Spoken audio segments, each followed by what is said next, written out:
गर्मी की तपिश के बीच चुनाव की तपिश भी है, पर चुनावी तपिश आज थोड़ी देर में खत्म हो जाएगी। लगभग 1.5 महीने तक चले 2024 के लोकसभा चुनाव के लिए प्रचार का शोर आज थम जाएगा।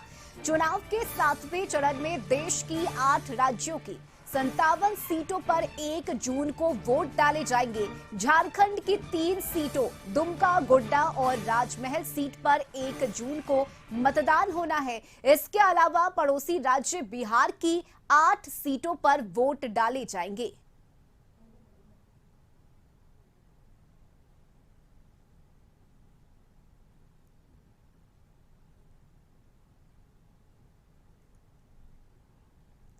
और अब ग्राफिक्स के जरिए आपको समझाते हैं कि झारखंड की 3 सीट पर मुकाबला किन 2 दिग्गजों के बीच का है।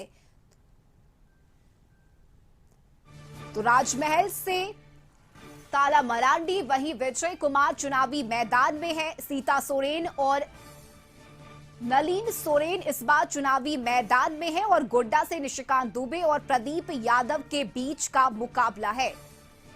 तो ताला मरांडी बीजेपी से और विजय कुमार जेएमएम से इस बार चुनावी मैदान में है। दुमका से सीता सोरेन जो बीजेपी में है और नलिन सोरेन के बीच का मुकाबला निशिकांत दुबे बीजेपी से, प्रदीप यादव कांग्रेस से हैं जो चुनावी मैदान में है। तो अब से थोड़ी ही देर में प्रचार का शोर थम जाएगा और इस तीनों ही सीट पर चुनाव के लिए तमाम दिग्गजों ने अपनी पूरी ताकत झोंक दी। और रांची से इस वक्त सहयोगी रुचि शर्मा हमारे साथ जुड़ गई हैं। रुचि, देखिए थोड़ी ही देर में प्रचार का शोर थम जाएगा, 1 जून को वोट डाले जाएंगे, लेकिन उससे पहले किस तरह का हलचल वहां देखा जा रहा है? चूंकि जनसभाएं एक के बाद एक ताबड़तोड़ हुई है, क्या माहौल वहां? हाँ बिल्कुल रश्मि, देखिए अब से कुछ ही मिनटों बाद जो है प्रचार प्रसार का शोर थम जाएगा। यानी कि भोंपू से जो प्रचार प्रसार होते थे या जनसभाएं होती थी, चुनावी सभाएं होती थी, वो अब बंद हो जाएंगी। देखिए ये 3 सीटों पर संथाल की जो 3 सीटें हैं, यानी कि संथाल जो झारखंड की राजनीति संथाल में शिफ्ट हो गई थी और तमाम बड़े दिग्गज नेता जो हैं वो संथाल में देखे जा रहे थे। एक तरफ प्रधानमंत्री नरेंद्र मोदी से लेकर के अमित शाह की बात की जाए, जेपी नड्डा की बात की जाए, वो वहां उपस्थित रहे, उन्होंने जनसभाएं की। दूसरी ओर इंडी गठबंधन के तरफ से भी राहुल गांधी हो या फिर कल्पना सोरेन की बात हो, कई नेता जो है, प्रियंका गांधी की बात हो, ये वहां पर कैंप करते हुए देखे गए। यानी कि उन्होंने भी जनसभाएं की, चुनावी सभा की और अपने अपने पक्ष में वोट की अपील भी की। लेकिन देखिए आपने जिक्र भी किया कि दुमका से जो है, यानी कि दुमका की सीट हो या राजमहल की सीट हो या फिर गोड्डा की सीट हो, अगर राजमहल की बात की जाए तो राजमहल से विजय हांसदा हैं और दूसरी ओर विजय हांसदा के अगेंस्ट में ताला मरांडी दिख रहे हैं। विजय हांसदा की 2019 में जीत भी हुई थी और इस बार भी वो आश्वस्त दिख रहे हैं। यानी कि इंडिया गठबंधन आश्वस्त दिख रही है कि इस बार भी बाजी जो है, यानी कि संथाल की सीट जेएमएम का गढ़ रही है, तो क्या इस बार जेएमएम अपना साख बचा पाएगी? क्या उनकी प्रतिष्ठा दांव पर है? ऐसे में ताला मरांडी को लेकर के भी प्रधानमंत्री नरेंद्र मोदी ने अपील की है। देखिए ये चुनाव जो है ये त्रिकोणीय होता हुआ दिख रहा है।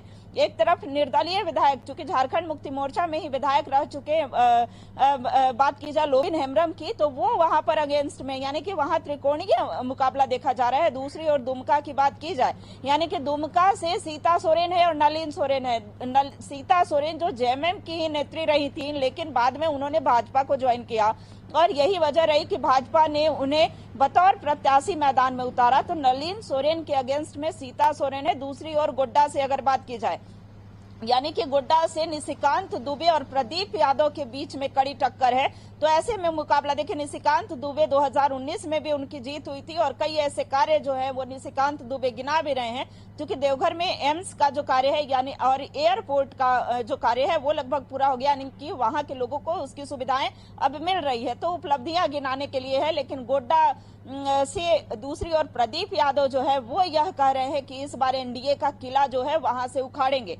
तो ये देखने वाली बात होगी। देखिए संथाल की जो राजनीति है, क्योंकि यह माना जा रहा है कि जेएमएम के जो विधायक हैं वहां से वो अधिक हैं, तो ऐसे में जेएमएम इस बार बाजी मारेगी, यानी कि इंडी गठबंधन बाजी मारेगी। लेकिन दूसरी ओर एनडीए का भी दावा है कि जहां जहां प्रधानमंत्री नरेंद्र मोदी ने सभाएं की है वहां पर हवाएं बदली हैं, यानी कि रुख बदला है, तो हम वो तीनों सीट जीतेंगे। तीनों सीट के साथ ही देखिए झारखंड में कुल 14 लोकसभा सीट है, तो ऐसे में इनका दावा है कि पिछली बार हमने 12 सीटें जीती थी और इस बार 14 की 14 सीटें जीतेंगे। दूसरी ओर इंडिया गठबंधन में दावा कर रही है कि हम 14 सीट जीतेंगे। लेकिन देखिए अभी भी आपने कहा कि कुछ मिनटों बाद जो चुनावी प्रचार का शोर है वो बंद हो जाएगा, लेकिन नेताजी डोर टू डोर जो है वो कैंप करेंगे, यानी कि डोर टू डोर जाकर के जनसंपर्क कर सकते हैं, लोगों से अपने पक्ष में मतदान की अपील कर सकते हैं। तो ऐसे में देखने वाली बात होगी कि कौन से नेता जो है वो कितना जनता के मन में घर कर पाते हैं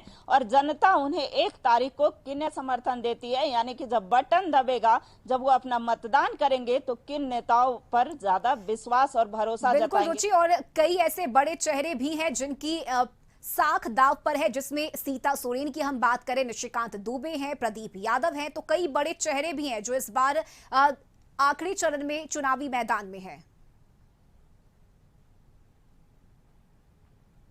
बिल्कुल बिल्कुल, देखिए